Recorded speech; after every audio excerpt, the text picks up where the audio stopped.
শ্লোক 18 অন্তবন্ত ইমে দেহা নিত্যশোক্তা শরীরিনা অনাসীন প্রমেয়স্য তস্মাদুদ্ধস্য ভারত।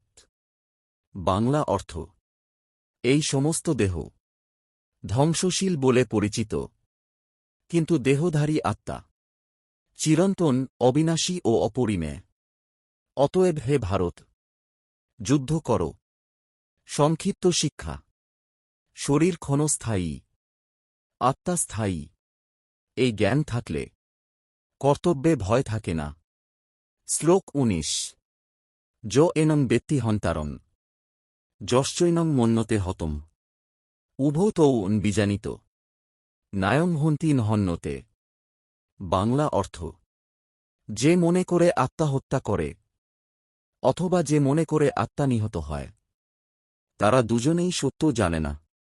কারণ আত্মা না কাউকে হত্যা করে, না নিজে কখনো নিহত হয়। সংক্ষিপ্ত শিক্ষা: হত্যা ও মৃত্যু শরীরের স্তরে, আত্মার স্তরে কিছুই ঘটে না। শ্লোক 20 ন জায়তে ম্রিয়তে বা কদাচিৎ নায়ং ভূত্তা ভবিতা বানুভূব অজ নিত্য শাশ্বতয়ং পুরানো নহন্যতে হন্য মানে শরীরে। বাংলা অর্থ আত্মা কখনো জন্ম নেয় না, কখনো মৃত্যুবরণ করে না।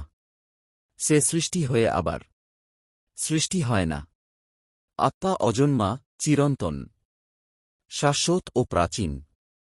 শরীর নিহত হলেও আত্মা কখনো নিহত হয় না। সংক্ষিপ্ত শিক্ষা: এই শ্লোক ভয় ভাঙে। যে এটা বোঝে সে মৃত্যুকে ভয় পায় না।